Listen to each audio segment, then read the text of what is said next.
एक बार फिर प्रजापति क्लासेस में आपका स्वागत है। मेरे प्यारे छात्रों, आप लोगों के सहयोग से अब यह प्रजापति क्लासेस 500 सब्सक्राइबर को क्रॉस कर चुका है। आप लोगों का स्नेह बना रहा तो यह क्लास निरंतर चलती रहेगी ऐसे, और सभी छात्र ज़्यादा से ज़्यादा लोगों को क्लास को शेयर करने का प्रयास करें, उनको बताएं क्लास के बारे में, और डिटेल्स पढ़ने के लिए प्रजापति क्लासेस से जुड़ें। और काव्य शास्त्र में आप लोगों ने छंद को पढ़ा था। छंद पूरी तरह से समाप्त करने के बाद हम काव्य शास्त्र के दूसरे पार्ट रस पर आज चर्चा करेंगे और रस को देखा जाएगा। और यह पार्ट जो पढ़ाया जाएगा आपको रस काव्य शास्त्र का, किसी भी एग्ज़ाम में जहाँ पर हिंदी व्याकरण में रस है, चाहे यूपी टीजीटी हो, पीजीटी हो और एलटी ग्रेड का मेंस हो, उसमें लिखने के लिए आए प्रश्न, जीआईसी प्रवक्ता हो या टेट हो, यस टेट हो, बिहार में हिंदी से संबंधित कोई भी एग्ज़ाम हो, और हमारे प्यारे बच्चों के लिए जो यूपीपी यूपीएसआई की तैयारी कर रहे हैं उनके लिए बहुत ही कारगर क्लास होगी। तो मित्र, हम यह बता देना चाहते हैं अपने प्लेटफॉर्म के माध्यम से कि कभी भी आप डिटेल्स में पढ़ने पर विश्वास करें, यह आपको कभी भी धोखा नहीं देगा। यदि आप डिटेल से पूरा पढ़े होंगे तो एक क्लास दो क्लास ज़्यादा हो सकती हैं, लेकिन फिर कभी आपको नहीं पढ़ना पड़ेगा।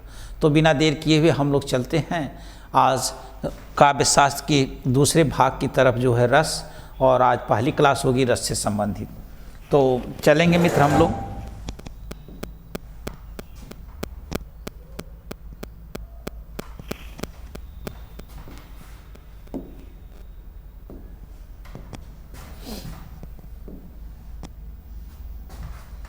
पॉइंट डालेंगे।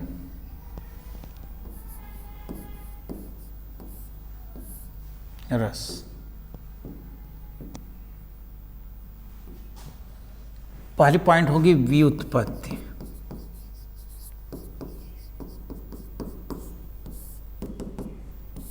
पहली पॉइंट लिखेंगे व्युत्पत्ति। लिखेंगे रस शब्द, रस शब्द लिखेंगे रस शब्द रस धातु तथा अच प्रत्यय के योग से, रस धातु तथा अच प्रत्यय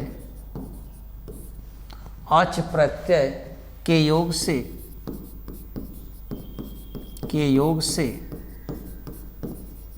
बना है। पहला प्रश्न, रस शब्द रस धातु तथा अच प्रत्यय के योग से बना है। एकदम मस्तिष्क में पूरी तरह से धारणा बना करके आप इस लेसन को देखें, आराम से पढ़ें और समझें। फिर कभी कोई क्लास आपको देखनी नहीं पड़ेगी, यह विश्वास करें मित्र। रस शब्द रस धातु तथा अच प्रत्यय के योग से मिलकर बना है, तो कौन सी धातु होगी? रस धातु होगी और अच प्रत्यय होगा। चलेंगे फिर नीचे आते हैं, रस का अर्थ लिखेंगे। दूसरी पॉइंट होगी रस का अर्थ। रस का अर्थ यह क्या होता है मित्र? रस का अर्थ आप देखेंगे, रस शब्द का शाब्दिक अर्थ होता है, रस शब्द का शाब्दिक अर्थ होता है, शाब्दिक अर्थ होता है, शाब्दिक अर्थ होता है आनंद। आनंद, आनंद, ध्यान देंगे, शाब्दिक अर्थ होता है आनंद। अगर एक बात यहाँ पर और लिखी जाए कि यदि आनंद की जगह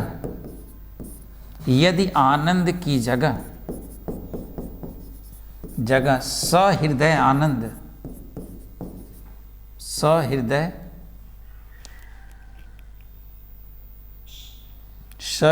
आनंद,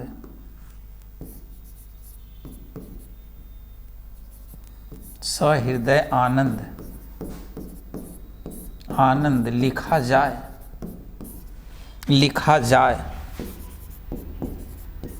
तो अति उत्तम, अति उत्तम होगा। ये बड़ी अच्छी बात है, ध्यान देंगे। क्या कहता है कि रस शब्द रस धातु और अच प्रत्यय के योग से मिलकर बना है। इसको हमेशा आप मस्तिष्क में रखें। रस धातु और अच प्रत्यय के योग से मिलकर बना है। फिर दूसरा प्रश्न मैंने रस शब्द का शाब्दिक अर्थ क्या होगा, तो सारे बच्चे जानते हैं रस शब्द का शाब्दिक अर्थ क्या है, आनंद है। यह भी आपको पता है। अब हम देखते हैं यदि आनंद की जगह सहृदय आनंद अगर लिख दिया जाए तो यह बात अति उत्तम होगी। कैसे आप समझेंगे अति उत्तम होगी? आप समझिए, जैसे आनंद और सहृदय आनंद के में क्या अंतर है। सहृदय आनंद यानी जहाँ पे आनंद जो उत्पन्न होता है उसका कहीं भी किसी भी तरह से रुकावट न हो, माने पूरी तरह से आह्लादित हो जाना, आनंदित हो जाना, पूरी तरह से आनंद। और आनंद का मतलब क्या है? ठीक है, आनंद का अर्थ भी आनंद ही है, खुश होना, प्रसन्न होना अत्यधिक।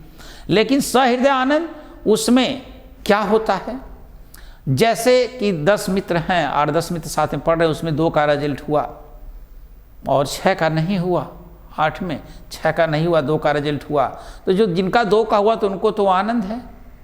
लेकिन 6 लोग भी उनको देख करके चलिए हमारा मित्र है, दोस्त है, यार हो गया, ठीक ठीक कोई बात नहीं है, लेकिन वह भी आनंद ले रहा है जिसका नहीं हुआ है, लेकिन उसको सहृदय आनंद नहीं है।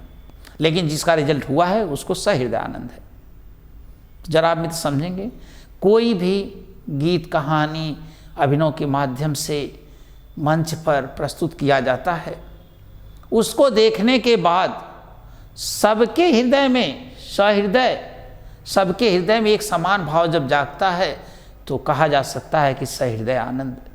जैसे हमने कहा कि एक 4-6 मित्रों की टोली है और उस टोली में बात समझने का प्रयास करेंगे मित्र। उस टोली में 5-7 मित्र हैं और 5-7 मित्र जो है नशा से भरपूर हैं, यानी नशा का सेवन सभी लोग खूब करते हैं।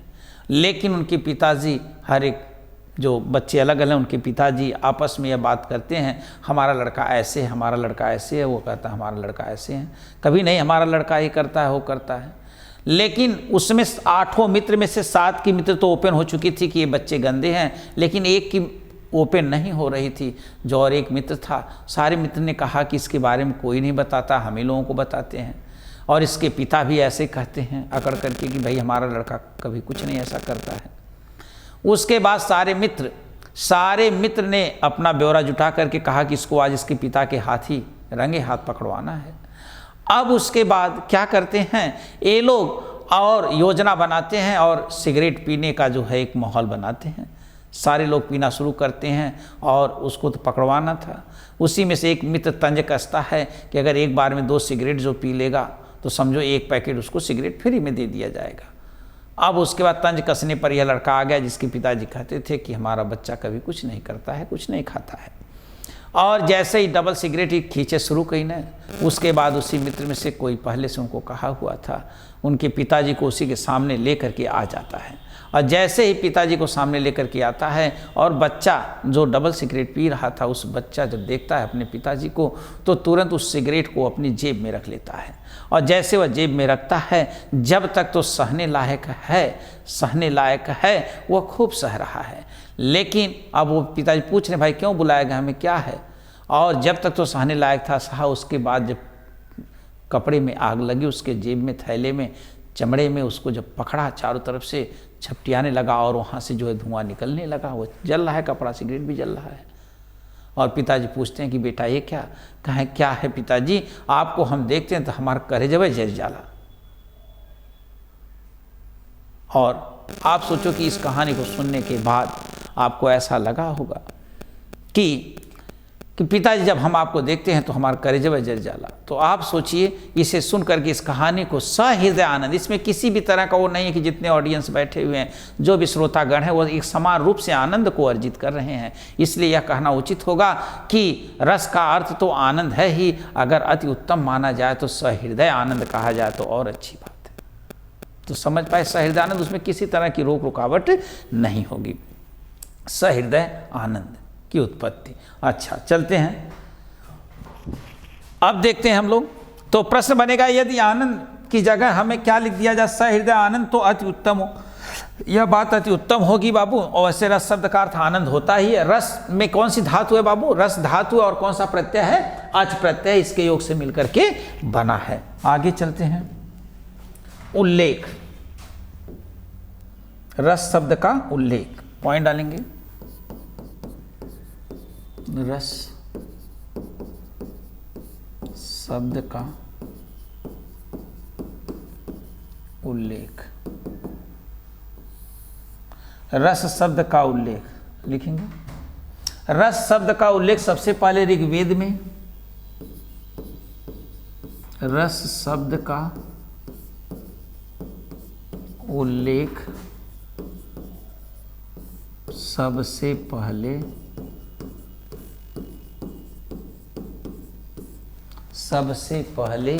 ऋग्वेद में,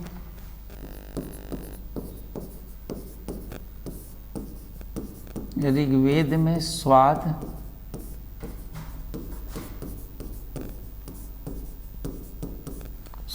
के रूप में, स्वाद के अर्थ के रूप में,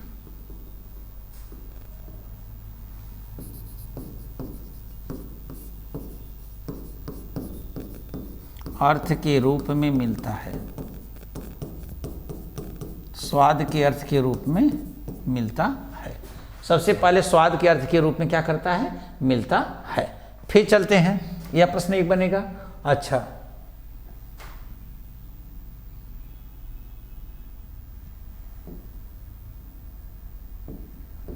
लिखेंगे, रस की विस्तृत विवेचना सबसे पहले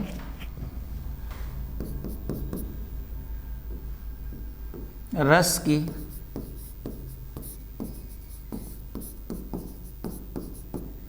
लिखेंगे, रस की विस्तृत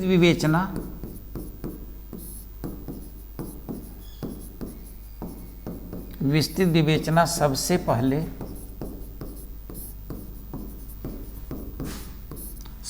पहले भरत मुनि ने अपनी रचना नाट्यशास्त्र में की। सबसे पहले आचार्य भरत मुनि ने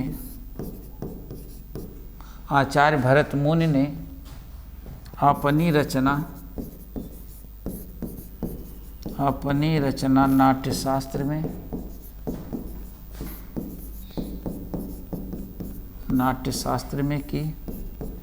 नाट्यशास्त्र में की। अतः रस संप्रदाय के प्रवर्तक की,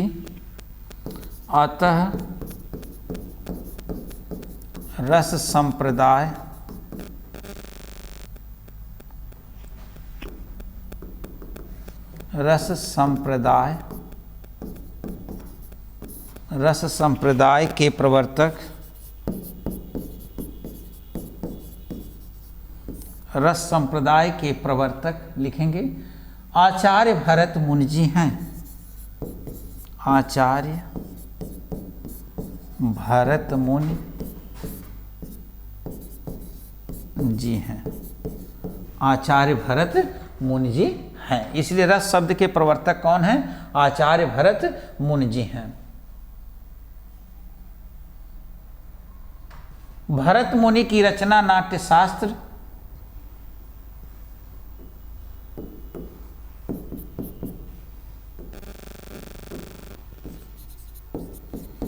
भरत मुनि की रचना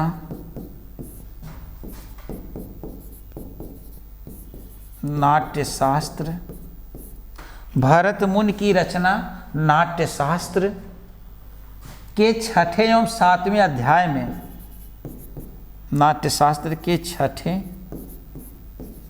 व सातवें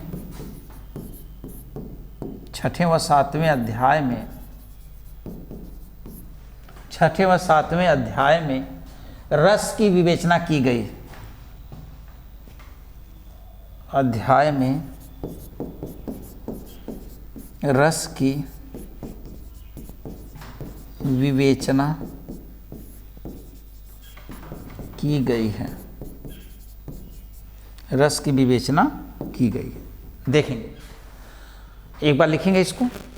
क्या कहते हैं कि भरत मुनि की रचना नाट्यशास्त्र के 6वें व 7वें अध्याय में रस की विवेचना की गई है। देखते हैं फिर, हम लोग पढ़ रहे हैं आज रस शब्द का उल्लेख। रस शब्द का उल्लेख सबसे पहले ऋग्वेद में मिलता है। किस वेद में मिलता है? ऋग्वेद में। ऋग्वेद में व्यंजन संधि अगर तोड़ेंगे तो ऋग प्लस वेद, सुनते रहेंगे मित्र, में स्वाद के अर्थ के रूप में मिलता है। पूछेगा रस शब्द का उल्लेख सबसे पहले ऋग्वेद में किसके रूप में पाया जाता है? स्वाद के रूप में पाया जाता है। यानी कि ऐसा होता है कि जो चखा जाए, जिसका स्वादन किया जाए, जिससे आनंद की प्राप्ति हो, उसे रस कहते हैं। ऐसा कुछ बताना चाहते हैं। तो ऋग्वेद में किसके रूप में मिलता है? स्वाद के रूप में मिलता है। रस की विस्तृत विवेचना सबसे पहले किसने की? बहुत सुपर प्रश्न है। रस की विस्तृत विवेचना सबसे पहले आचार्य भरत मुनि ने अपनी रचना किसमें किया? नाट्य शास्त्र में। यह भी पूछेगा कि नाट्य शास्त्र किसकी रचना है? तो नाट्य शास्त्र आचार्य भरत मुनि की रचना है। तो अपनी रचना नाट्य शास्त्र में की। अतः रस संप्रदाय, एक प्रश्न बनेगा, रस संप्रदाय के प्रवर्तक कौन है? इसलिए रस संप्रदाय का प्रवर्तक किसको माना गया? आचार्य भरत मुनि को। पूछेगा रस संप्रदाय का प्रवर्तक किसे माना जाता है? तो आचार्य भरत मुनि जी को माना जाता है रस संप्रदाय का प्रवर्तक। इतना आप जान गए। भरत मुनि की रचना नाट्य शास्त्र, बार बार मैं बोल रहा हूं कि नाट्य शास्त्र किसकी रचना है? भरत मुनि जी की रचना है। तो भरत मुनि जी की रचना नाट्य शास्त्र के 6वें या 7वें अध्याय में रस की विवेचना मिलती है। तो किस अध्याय में मिलती है मित्र? 6ठे और 7वें अध्याय में। इतना आप समझ पाए। चलते हैं,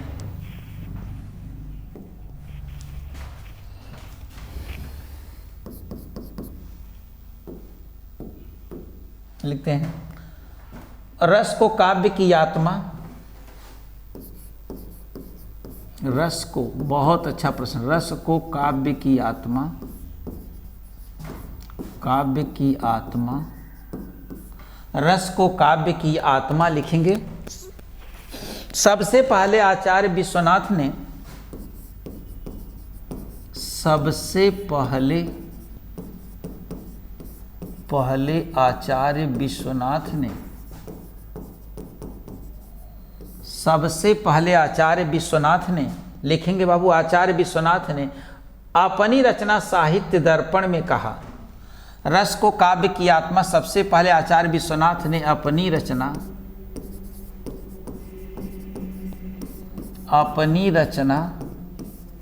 लिखेंगे, अपनी रचना साहित्य दर्पण में कहा।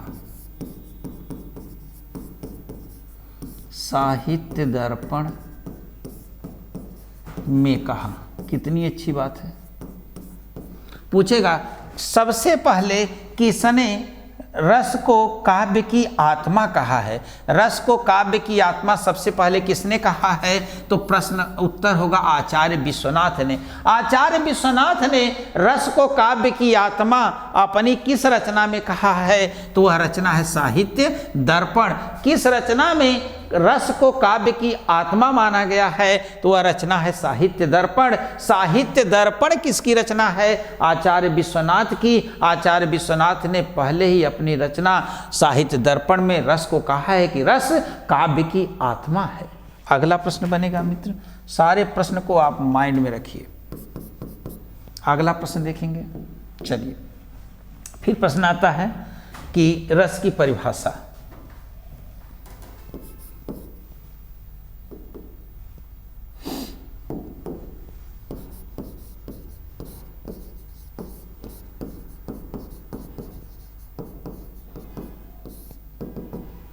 रस की परिभाषा लिखेंगे। रस की परिभाषा लिखेंगे हम लोग। नंबर 1, काव्य को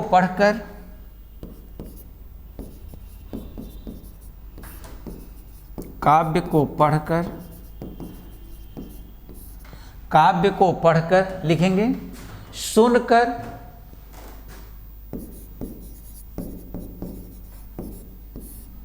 काव्य को पढ़कर, सुनकर लिखेंगे, तथा नाटक को देखकर,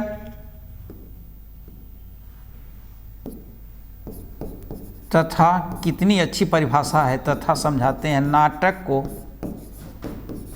नाटक को देखकर जिस आनंद की अनुभूति होती है, देखकर जिस आनंद की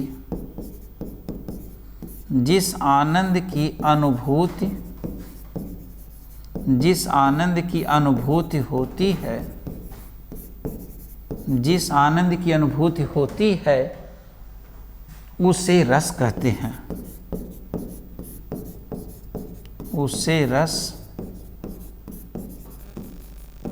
उसे रस कहते हैं। ये परिभाषा दिया है बाबू किसने, लिख लेंगे, आचार्य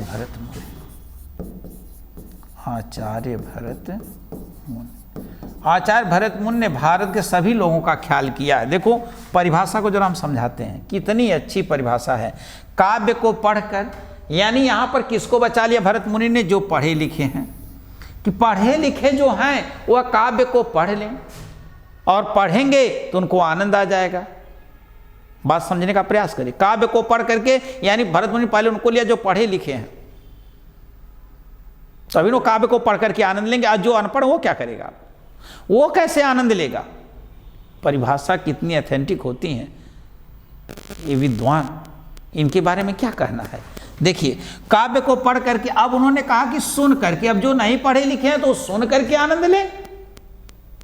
अब पता चला कि बाबू जे सुनते ना हो न बोलते हो, वो क्या करी, नाटक को देखकर उसका प्रावधान बताया गया। देखो क्या परिभाषा है भरत मुनि की। कहते हैं कि काव्य को पढ़ करके, तो माने जो पढ़ा लिखा होगा वही ना पढ़ करके आनंद ले पाएगा, और जो अनपढ़ होगा, अब उनकी व्यवस्था कर दी भैया तू सुन के देख के ला, तू सुन ला, देख ला, इतना तो सही है। और कहने की अब पता चल कि केहू के देखे वाली शक्ति ना हो, यानी नेत्र नहीं है तो सुन के आनंद ले ले, और केहू के पास कान हो, सुनने वाली शक्ति ना हो तो देख के आनंद ले ले। तो सबकर व्यवस्था भरत मुनि यहाँ कह रहे हुए। देखिए परिभाषा में कि काव्य को पढ़ करके, सुन करके तथा नाटक को देख करके जिस आनंद की अनुभूति होती है उसे रस कहते हैं। तो रंगमंच पर जो मंचन किया जाता है उसको देख करके, चाहे पढ़ा लिखा हो चाहे अनपढ़ हो, तो वह देख करके आनंद लेता है। और भाई पढ़े लिखों की बात है, किसी तरह से भी आप आनंद ले सकते हैं। आँख कान पैर, आँख नाक जीभ त्वचा सब कुछ है आपके पास। जिसका कोई अंग नहीं है तो उसकी भी व्यवस्था की गई रस में आनंद लेने की, कि भाई आपके पास नेत्र नहीं तो सुन करके आनंद लीजिए, सुनने की शक्ति नहीं है तो आप देख करके आनंद लीजिए, अनपढ़ हैं तो आप देख करके आनंद लीजिए, सुन करके आनंद लीजिए, पढ़े लिखे हैं तो पढ़ करके, देख करके, सुन करके सब आनंद लीजिए। तो भरत मुनि की परिभाषा है, कितनी बढ़िया परिभाषा है कि रस किसे कहते हैं। तो इसमें मुनि जी ने बताया कि काव्य को पढ़ करके, सुन करके तथा नाटक को देख करके जिस आनंद की अनुभूति होती है उसे रस कहते हैं। समझ पाए मित्र? फिर आते हैं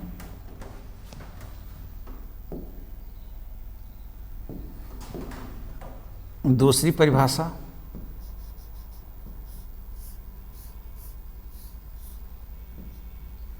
दूसरी परिभाषा लिखेंगे हम लोग, कितनी अच्छी परिभाषा है। हृदय की मुक्तावस्था रसदशा कहलाती है। हृदय की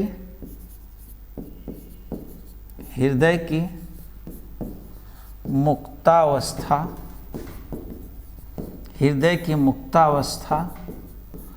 मुक्तावस्था रसदशा कहलाती है।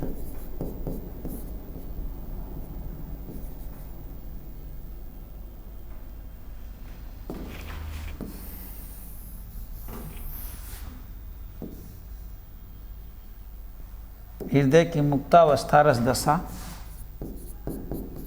कहलाती है। हृदय की मुक्तावस्था रसदशा कहलाती है। यह परिभाषा आचार्य रामचंद्र शुक्ल की है।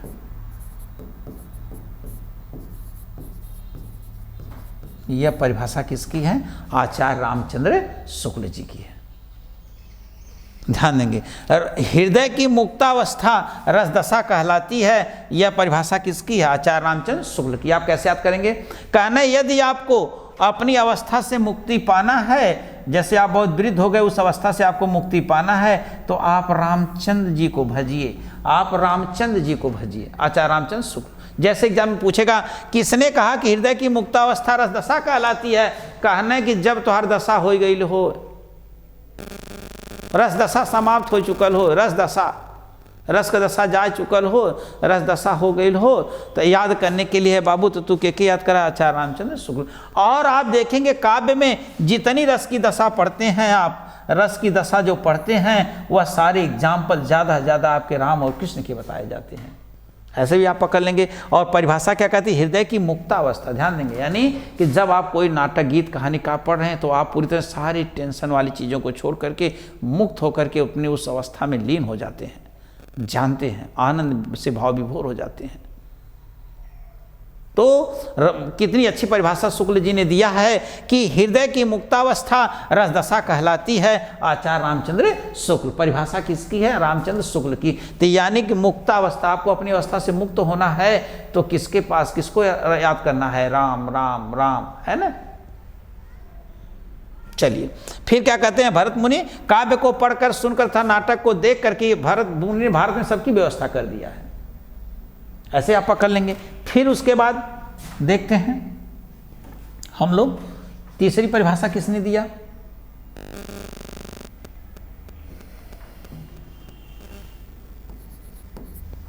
तीसरी परिभाषा देखेंगे, नोट करेंगे आप लोग। आश्रय के भावों का विषय के साथ, कितनी अच्छी परिभाषा है। आश्रय के भावों का, आश्रय के भावों का विषय के साथ एकाकार होना रस है। आश्रय के भावों का विषय के साथ एकाकार होना, विषय के साथ एकाकार होना, आश्रय के भाव का विषय के साथ एकाकार होना रस है, रस है। यह परिभाषा दिया है किसने बाबू? आचार्य हजारी प्रसाद द्विवेदी। कितनी अच्छी परिभाषा, आचार्य हजारी प्रसाद द्विवेदी, आचार्य हजारी प्रसाद द्विवेदी। यह परिभाषा किसने दिया है मित्र? आचार्य हजारी प्रसाद द्विवेदी। क्या कहते हैं? आश्रय के भावों का विषय के साथ एकाकार हो जाना। पहले यह समझो बेटा, आश्रय किसे कहते हैं?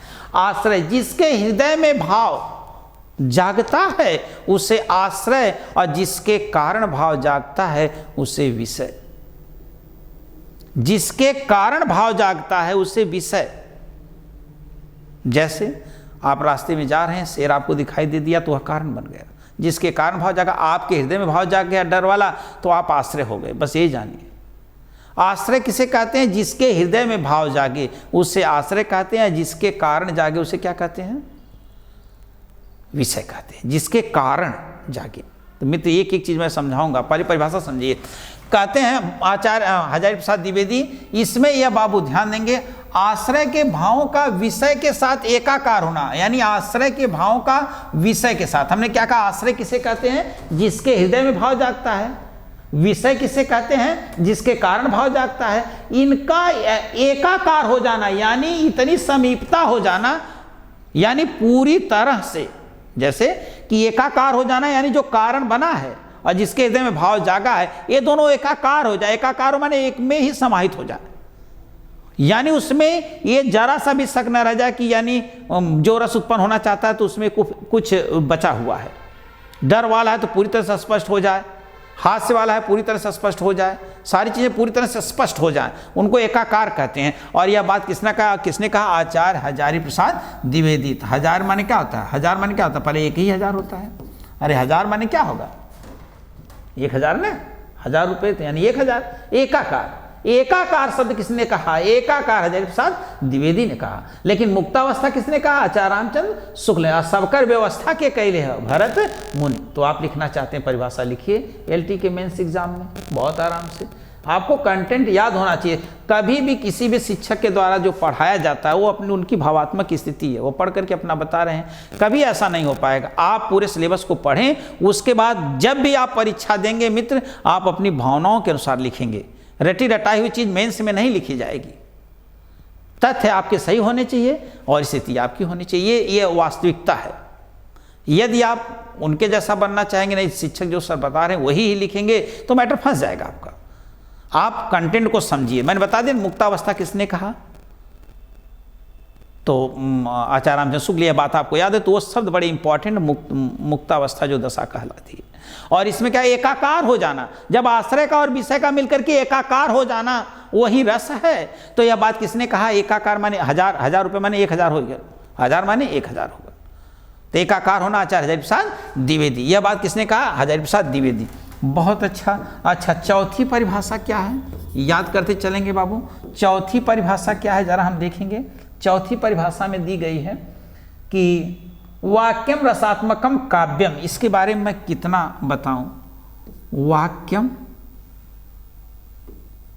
लिखेंगे, वाक्यम रसात्मकम, वाक्यम रसात्मकम काव्यम, वाक्यम रसात्मकम काव्यम, वाक्यम रसात्मकम काव्यम। नीचे लिखेंगे, यह परिभाषा देने वाले कौन है बाबू, लिख लेंगे आचार्य विश्वनाथ। इतनी सुपर परिभाषा हो, आचार्य विश्वनाथ, ये खूब पूछी जाती है। आचार्य विश्वनाथ किसमें दिए बाबू, साहित्य दर्पण, साहित्य दर्पण, एक एक कोना झांकिए, साहित्य दर्पण में याद करेंगे। कहता है कि वाक्यम रसात्मकम काव्यम, वाक्यम रसात्मकम काव्यम, यह परिभाषा किसकी है, यह डिफिनेशन किसकी है बाबू, तो वाक्यम रसात्मकम काव्यम आचार्य विश्वनाथ ने यह कहा। आचार्य विश्वनाथ ने कहा, पूछेगा कि वाक्यम रसात्मकम काव्यम, यह किसकी पंक्ति है रस के संबंध में, तो किसकी है, आचार्य विश्वनाथ। और वाक्यम रसात्मकम काव्यम, यह पंक्ति आचार्य विश्वनाथ की किस रचना से ली गई है, तो उस रचना का नाम है साहित्य दर्पण। साहित्य दर्पण में ही आचार्य विश्वनाथ ने सबसे पहले रस को क्या कहा है, काव्य की आत्मा कहा है। इसको आप जानेंगे, रस को काव्य की आत्मा कहने वाले कौन है, आचार्य भरत, आचार्य विश्वनाथ जी हैं। लेकिन प्रवर्तक किसको माना गया है, भरत मुनि को। यह बात जानते हैं। रस शब्द का उल्लेख सबसे पहले किस वेद में मिलता है, ऋग्वेद में मिलता है, स्वाद के रूप में मिलता है। रस, रस धातु और अच प्रत्यय के योग से मिलकर बना है। और रस का शाब्दिक अर्थ क्या होता है, आनंद। अगर उससे भी अच्छा अर्थ आप कहना चाहते हैं, सहृदय आनंद। चलते हैं, वाक्यम रसात्मकम काव्यम, अर्थात माने कि वाक्यम रसात्मकम काव्यम। अब इसका अर्थ क्या होगा मित्र, जरा इसको जान लेंगे। इसको हम क्या कहेंगे, आचार्य विश्वनाथ माने कि वाक्य, जो वाक्य रस से युक्त है वही काव्य है, जो वाक्य रस से युक्त है वही काव्य है।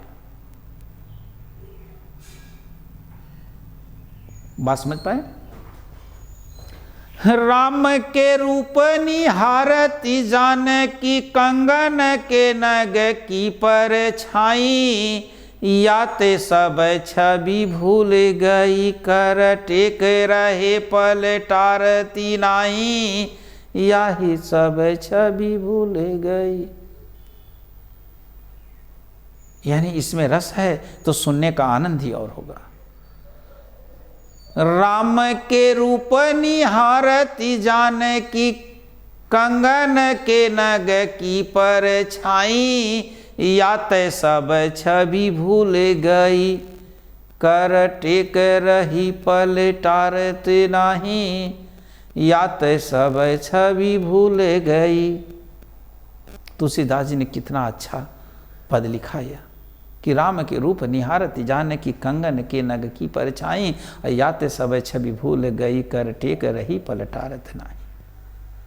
तो जिस वाक्य में अगर रस है तो वह वाक्य एकदम आपको भाव विभोर आनंदित कर देगा। देखन बाग कुंवर दो आए, वै सखी बहु भांति सुहाए। सखी कहती है कि हे सखी, बाग को देखने के लिए दो कुंवर आए हैं, वह अत्यधिक सुंदर है, सुहाए। श्यामल गौर किम करूं बखानी, गिरा अनयन नयन विनुबानी। माने कि सांवले को क्या, श्यामल गौर करो कि बखानी, यानी जो गोरा है और जो सांवले हैं, जो सांवले उनका बखान मैं कहाँ तक करूं। गिरा और नयन, गिरा गला तो बोलना चाहता है लेकिन देखा नहीं है, और नयन बिन वाणी, नयन तो देखा है लेकिन ये बिना वाणी के है। सखी कहने पर झूठ हो सकता है। तो कितना अगर रस है, संयोग श्रृंगार रस है तो कितना बढ़िया होगा।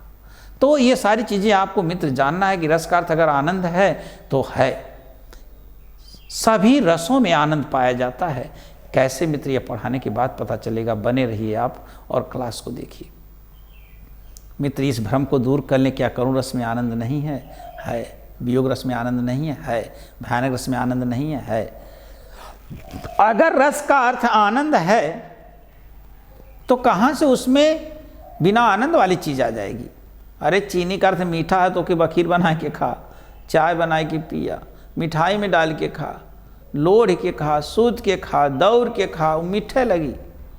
तो जब रस का अर्थ आनंद हो तो कौनो रसा हो माँ आनंद हो, तुम्हें जाने के हो, और जाने के तो कुल क्लास देखे क्या। चलो कैसे सब मैं बता दूंगा।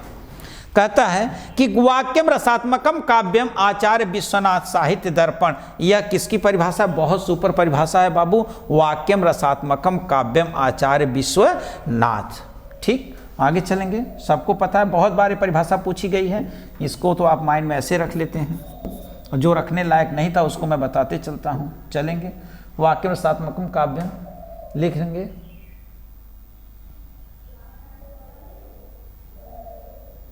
काव्य को पढ़कर, ये तो परिभाषा लिखवाई गई ना, काव्य को पढ़ करके सुन करके। चलेंगे और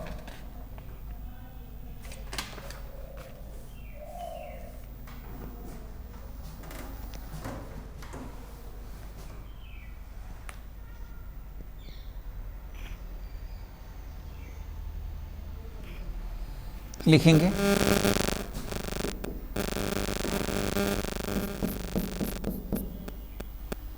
आचार्य भरत मुनि ने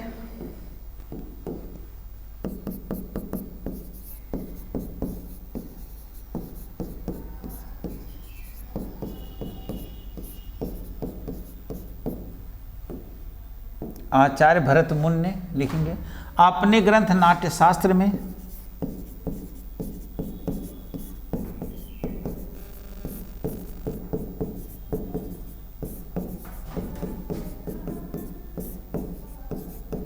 अपने ग्रंथ नाट्य शास्त्र में सूत्र दिए।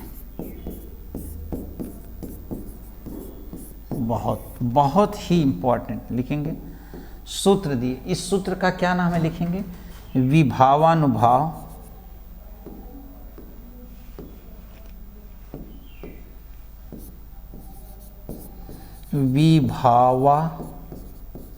विभावानुभाव व्यभिचारी संयोगाद्रस निष्पत्ति।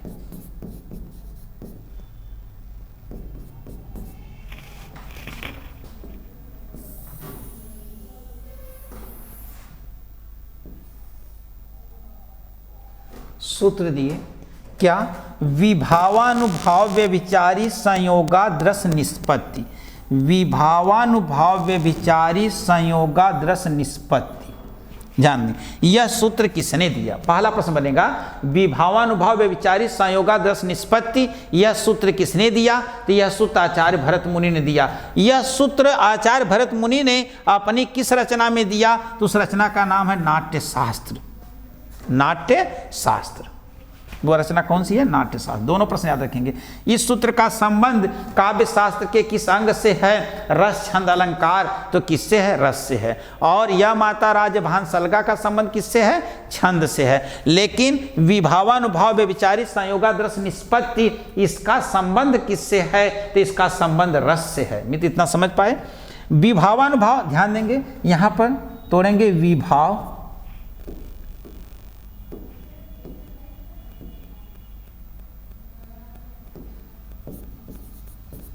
विभाव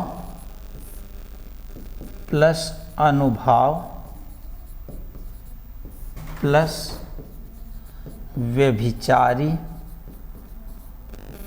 हो गया, प्लस संयोगात। देखिए द का क्या हो जाएगा मित्र? त। द का क्या हो जाएगा? त। संयोगात द का क्या हो जाएगा? त।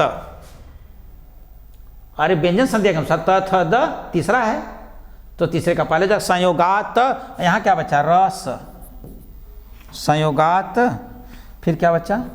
र स। रस और प्लस क्या बचा? निष्पत्ति।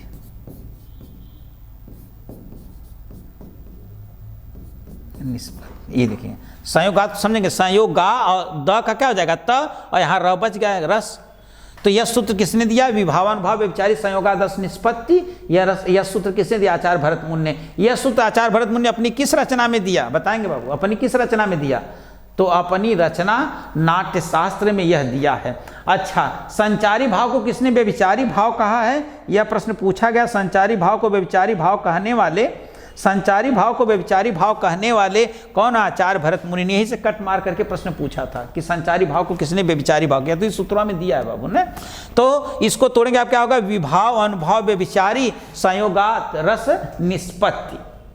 इतना समझ पाए आप? अच्छा, आचार्य भरत मुनि ने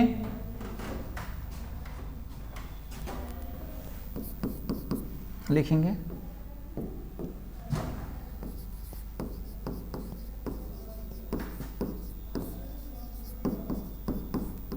आचार्य भरत मुनि ने रस के तत्व या अवयव को, आचार्य भरत मुनि ने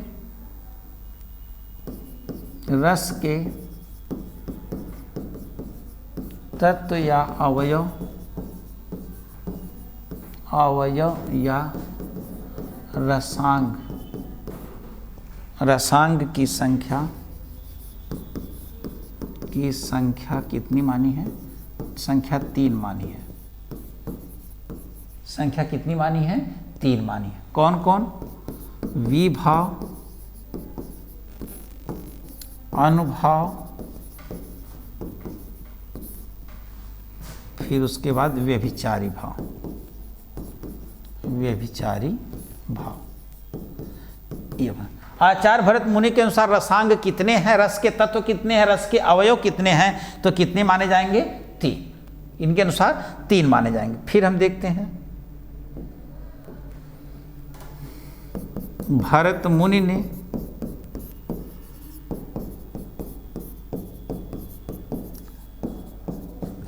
अपने सूत्र में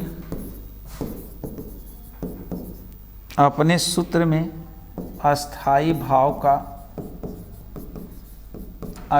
भाव का उल्लेख नहीं किया है। उल्लेख नहीं किए हैं।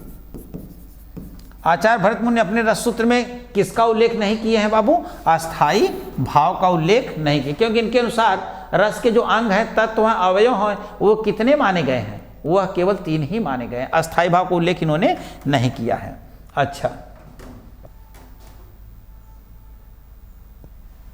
फिर चलते हैं, एक प्रश्न और लिखेंगे कि आचार्य भरत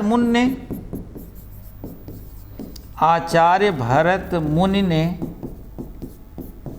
प्रथम के 8 रसों को स्वीकार किया है। इसलिए भरत मुनि के अनुसार रसों की संख्या, इसलिए भरत मुनि के अनुसार रसों की संख्या कितनी हो जाएगी? 8। इसलिए भरत मुनि के अनुसार रसों की संख्या कितनी हो जाएगी? 8 हो जाएगी। बहुत अच्छे से आप जानते हैं, 8 हो जाएगी।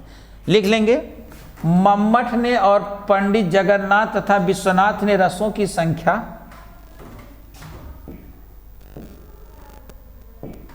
मम्मट ने, आचार्य मम्मट,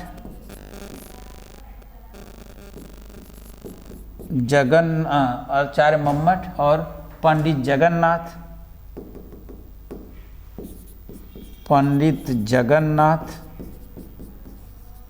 आचार्य मम्मट, पंडित जगन्नाथ और विश्वनाथ ने रसों की संख्या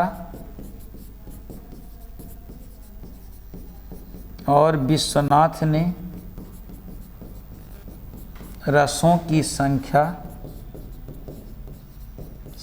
कितनी मानी है? 9 मानी है। इन्होंने रसों की संख्या कितनी मानी है? 9 मानी है। चलेंगे एक बार पूरा दोहरा देते हैं, चलेंगे, ध्यान देंगे मित्र। प्रजापति क्लासेस में आपका स्वागत है। आप एक बार फिर देख रहे हैं हम लोग रस को, और काव्य शास्त्र का दूसरा अंग हम लोग चल रहे हैं रस के ऊपर। रस शब्द रस धातु था, अच प्रत्यय के योग से बना हुआ है। यह प्रश्न हमने आपको बता दिया था। रस का अर्थ, रस शब्द का शाब्दिक अर्थ होता है आनंद, इसको भी बताया गया आपको। यदि आनंद की जगह सहृदय आनंद लिखा हो तो वह अति उत्तम होगा। आगे चलेंगे। फिर आपने पढ़ा रस शब्द का उल्लेख। रस शब्द का उल्लेख सबसे पहले ऋग्वेद में स्वाद के अर्थ के रूप में मिलता है। रस की विस्तृत विवेचना करते हुए सबसे पहले आचार्य भरत मुनि ने अपनी रचना नाट्यशास्त्र की रस की विस्तृत विवेचना करते हुए सबसे पहले आचार्य भरत मुनि ने अपनी रचना नाट्यशास्त्र की रस की विस्तृत विवेचना करते हुए आचार्य भरत मुनि ने अपनी रचना रस की विस्तृत विवेचना सबसे पहले आचार्य भरत मुनि ने अपनी रचना नाट्यशास्त्र में की, ऐसा होना चाहिए, नाट्यशास्त्र में की। अतः रस संप्रदाय के प्रवर्तक किसको माना गया? आचार्य भरत मुनि जी को माना गया। भरत मुनि की रचना नाट्यशास्त्र के 6ठे और 7वें अध्याय में रस की क्या मिलती है बाबू? विवेचना मिलती है, यह भी बताया गया। रस को काव्य की आत्मा सबसे पहले किसने माना? आचार्य विश्वनाथ ने। अपनी किस रचना में माना? साहित्य दर्पण में माना, यह भी आप जान चुके।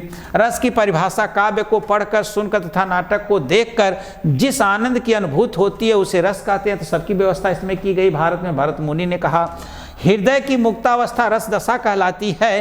हृदय की मुक्तावस्था रस दशा कहलाती है। बात किसने कहा? आचार्य रामचंद्र शुक्ल ने कहा मुक्तावस्था। फिर कहते हैं कि आश्रय के भाव का विषय के साथ एकाकार हो जाना, जो आश्रय का है भाव वह विषय के साथ एकाकार हो जाने में पूरी तरह से उसमें लिप्त हो जाए, उसे हम रस कहते हैं। आचार्य हजारी प्रसाद द्विवेदी 1000 से मैंने हटा दिया। वाक्यम रसात्मकम काव्य में, यह बात किसने कहा? आचार्य विश्वनाथ ने। अपनी किस रचना में कहा? साहित्य दर्पण में। आचार्य भरत मुनि ने अपने ग्रंथ नाट्यशास्त्र में एक सूत्र दिए, विभावानुभाव व्यभिचारी संयोगादरस निष्पत्ति। तो इसको आपने तोड़ा तो विभाव अनुभाव व्यभिचारी भाव संयोगात रस प्लस निष्पत्ति।